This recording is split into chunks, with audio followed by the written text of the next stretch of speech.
Bonjour et merci de nous retrouver ce matin pour Sagesse bouddhiste. Notre société est en souffrance entre les conflits qui s'éternisent, la violence ordinaire du quotidien ou encore les signes inquiétants de la planète malade. Le constat est sans appel.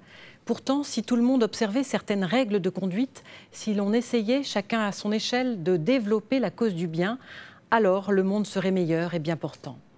Pour régir notre rapport aux autres, toutes les grandes religions ont une éthique. Celle du bouddhisme, partagée depuis 2500 ans, est fondée sur des règles de base qui distinguent les actes et leurs motivations. Nous consacrerons 2 émissions à l'éthique pour un monde plus heureux.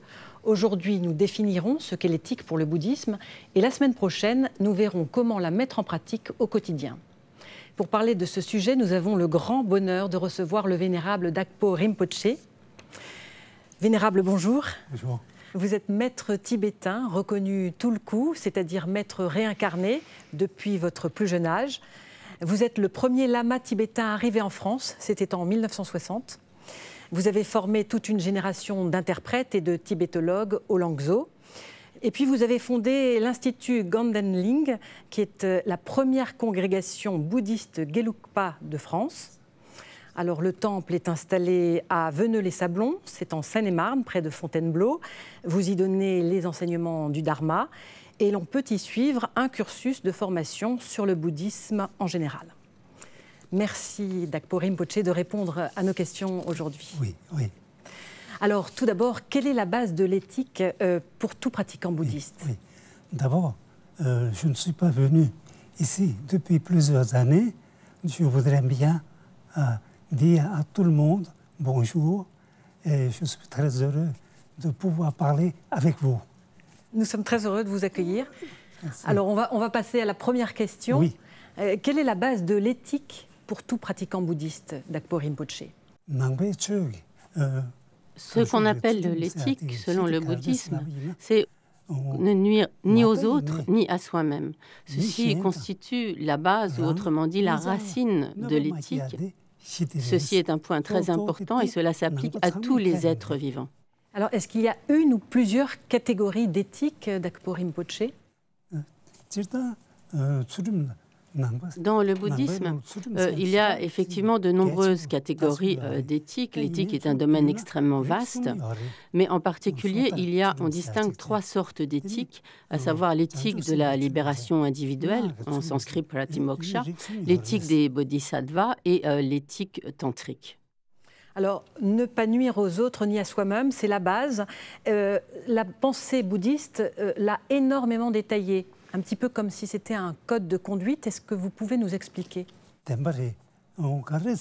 L'éthique est effectivement un point capital du bouddhisme et donc elle consiste principalement à développer les comportements positifs du corps, de la parole et de l'esprit. Donc à notre naissance, nous avons tous des tendances différentes et cette éthique, c'est vraiment un fondement qui va faire que l'on s'efforce d'améliorer, de développer ces comportements du corps, de la parole et de l'esprit de manière à ce que notre vie humaine puisse être bonne et bénéfique. Alors pour améliorer justement notre comportement, nos pensées aussi, ce code de conduite est détaillé par un certain nombre de règles, de préceptes. Est-ce que vous pouvez nous donner les principales règles? Je crois qu'on les appelle les 10, le chiffre 10, non-vertu. Oui.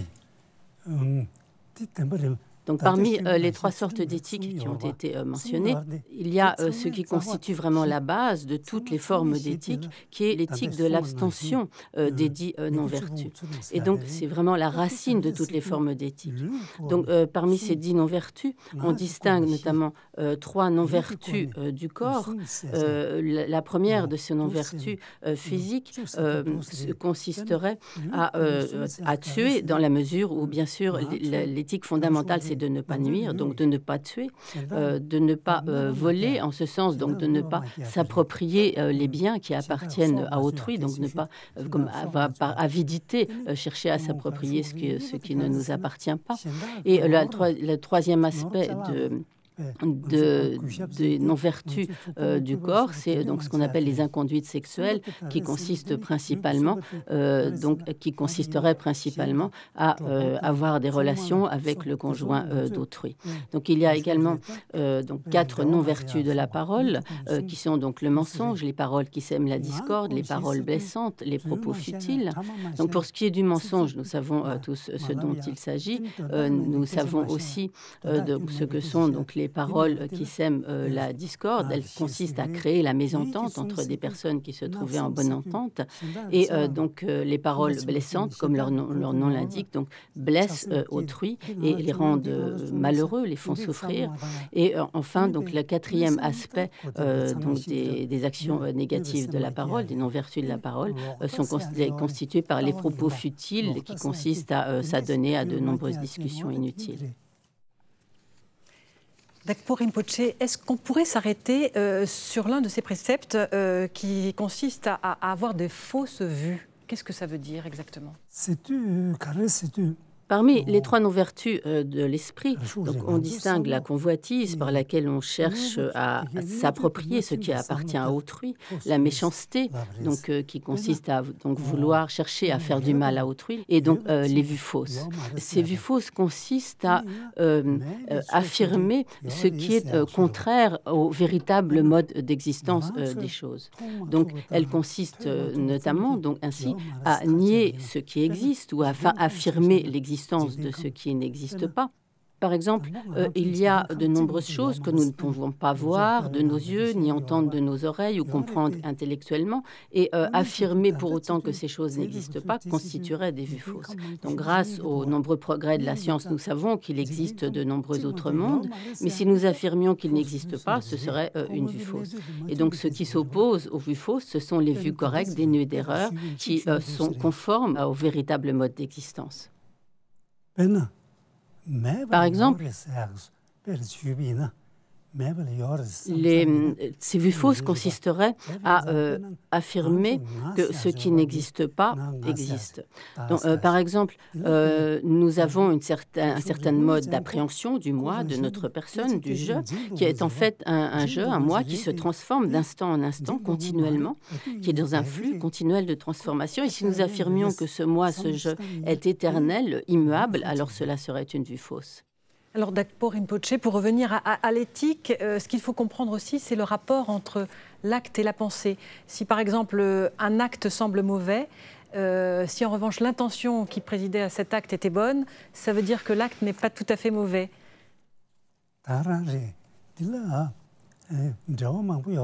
Effectivement, quelles que soient les activités dans lesquelles on s'engage par le corps, la parole et l'esprit, la motivation est capitale. Donc, à propos de la motivation et des actes induits par ces motivations, il y a de très nombreux commentaires. Et il est possible, par exemple, qu'avec une bonne motivation, on s'engage dans des actions qui sont apparemment pas si bonnes, et qu'à l'inverse, avec une mauvaise motivation, on s'engage dans des actions qui pourraient sembler positives. Pour prendre l'exemple de la première, il est tout à fait possible, donc qu'avec une bonne motivation, on ait un comportement dur. Par exemple, c'est le cas de parents lorsqu'ils élèvent leurs enfants et qu'ils veulent les pousser à l'étude ou à faire un travail, à avoir de bons comportements. Il est tout à fait possible que dans cet objectif, ils grondent ces enfants, ils élèvent la voix ou ils usent de paroles dures, mais à ce moment-là, même si en soi, donc les paroles dures, gronder, etc., cela est en soi comme un acte négatif qu'on appellerait un acte noir, mais dans la mesure où la pensée et l'intention est bonne, il s'agit d'un cas d'une pensée, d'une intention littéralement blanche et d'une action noire, et la motivation étant alors bonne. Alors, Dakpo Rinpoche, ne pas nuire aux autres, est-ce que ça veut dire développer la cause du bien?